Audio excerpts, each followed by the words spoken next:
Good evening, all of you. This is Munna sir from SK Tutorial, and today I will learn ninth stanza of the lesson 1, The Fun They Had. Maggie said to Tommy, "Can I read the book some more with you after time?" Actually में मैंने कल 8 स्टिंजा में बताया था कि वो जब books के बारे में, स्कूल्स के बारे में बातचीत कर ही रही थी तो उसकी माँ जो है आवाज़ लगाती है कि ये तुम्हारे पढ़ने का टाइम है, तुम लोगों का क्लास स्कूल का टाइम हो रहा है, तुम लोग अपने अपने स्कूल में आ जाओ।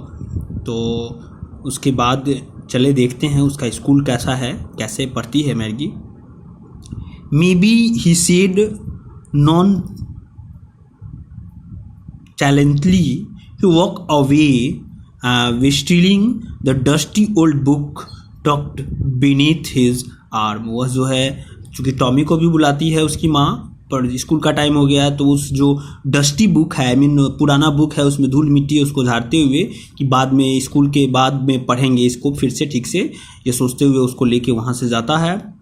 Maggi went to the school room. Maggie जो है अपनी स्कूल रूम में जाती है and it was right next to her bedroom. Actually में उसका स्कूल रूम जो है जस्ट उसके बेडरूम के बगल में है।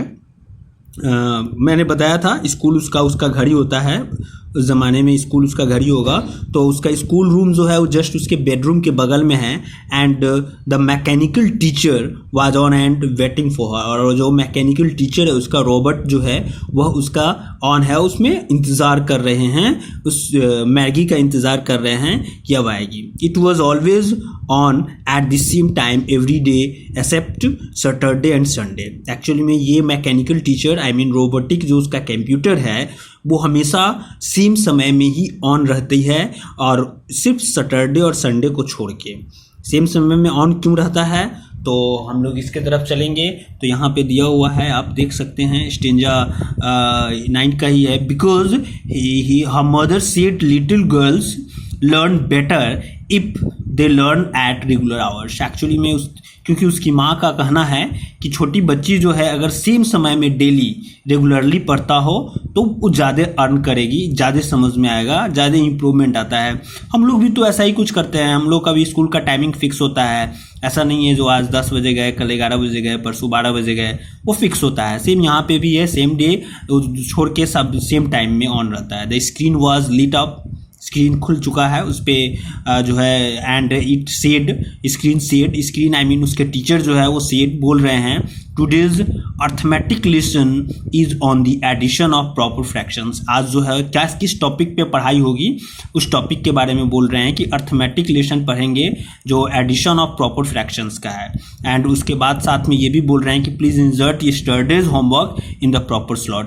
एक्चुअली में मैं बताया था स्लॉट एक जगह होता है, स्पेस होता है कंप्यूटर के अंदर जिससे होमवर्क को एडजस्ट करना होता है, रखना होता है। तो यहाँ पे भी सेम वैसा ही है। फर्स्ट उसका जो पिछला होमवर्क है उसको मांग रहा है और उसको बताया जा रहा है कि आज इस टॉपिक पे पढ़ाई होगी। उसके बाद 10 स्टेंजा में है, Maggi did so with side. Actually में मैगी बहुत उदास है और वो ये उदासी मुद्रा में ये अपने होमवर्क को स्लॉट में डाल रही है। She was thinking about the old schools they had when her grandfathers grandmother was a little boy.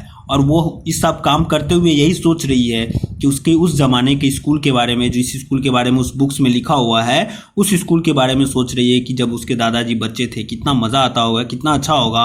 All the kids from the whole neighbourhood came, सभी जो उसके पड़ोस के जो मोहल्ला के जो बच्चे हैं सब एक साथ आते होंगे, हंसते होंगे, लाफिंग एंड शॉटिंग, चिल्लाते होंगे, मज़े करते होंगे और स्कूल यार्ड में पहुँचते होंगे, एक साथ बैठते होंगे, सिटिंग टुगेदर, एक साथ बैठते होंगे इन द क्लासरूम में, and going home together at the end of the day, और घर जाते होंगे एक साथ ही। And they learn the same things, और सब एक ही चीज़ पढ़ते होंगे, सेम उम्र के बच्चे, इसीलिए उससे so they could help one and other with the homework and talk about it. इसीलिए होमवर्क में भी वो एक दूसरे को मदद करते होंगे। यार कितना मज़ा आता होगा उस ज़माने के स्कूल में। And the teachers they are people, सबसे बड़ी बात यहाँ टीचर्स पीपल होंगे, लोग होंगे। And the mechanical teacher was flashing on the screen, mechanical teacher वहाँ पे ऑन है, पढ़ा रहा है, वो अपना जो भी टॉपिक है उसको पढ़ा रहा है। एक्चुअली में अब देखिए यहाँ पे एक टॉपिक, एक चीज़ समझने लायक है कि and the teachers they are people, चूँकि हम लोग पढ़ा रहे होते हैं स्कूल में, तो आप लोग कुछ इधर उधर करते हैं, यानी आप लोग थोड़ा सा भी ध्यान नहीं देते, आप कुछ और सोच रहे होते हैं, तो हम समझ जाते हैं कि भाई आपको क्या सोच रहे हैं, आपको नॉक करते हैं, बताते हैं, समझाते हैं। लेकिन ऐसा रोबोटिक टीचर के साथ नहीं है। रोबोटिक टीचर जो है ये सोच रही है पिछला स्कूल कैसा था कैसा नहीं है, सो कोई मतलब नहीं। रोबोटिक टीचर अपना वर्क कर रहा है, अपना पढ़ा रहा है। The mechanical teacher was flashing on the screen, मतलब वो अपना काम कर रहा है। When he added fractions 1/2 and सब कर रहा है। Maggie was thinking about how the kids must have love it in the old days. वो फिर सोच रही है कि कैसा बच्चे पुराने ज़माने में एक दूसरे को चाहते होंगे, कैसे एक साथ रहते होंगे, खूब मज़े करते होंगे। She was thinking about the fun they had, और उसकी जो मजाक है, इंजॉयमेंट है, उसके बारे में वो सोच रही है कि उस ज़माने में कैसे लोग ऐसे पढ़ते होंगे। इसीलिए इस चैप्टर का नाम द फन दे हैड पड़ा है। ठीक है, अब आप लोगों को समझ में आ रहा होगा। ये चैप्टर आज आपका ख़त्म होता है। इसमें जो भी क्वेश्चंस है वो उसको आप सॉल्व करके डालें, और जो सॉल्व नहीं कर सकते उस क्वेश्चन को आप लिख के भेज दें कि ये सॉल्व नहीं हो पाया सर, उसको हम सॉल्व करेंगे। या इस चैप्टर के अंदर कोई सेंटेंस में कोई वर्ड में डाउट है तो उसको भी आप भेजिए, मैं उसको भी सॉल्व करूँगा। आज आपका चैप्टर ये सही से ख़त्म होता है, the fun they had. Thank you, धन्यवाद।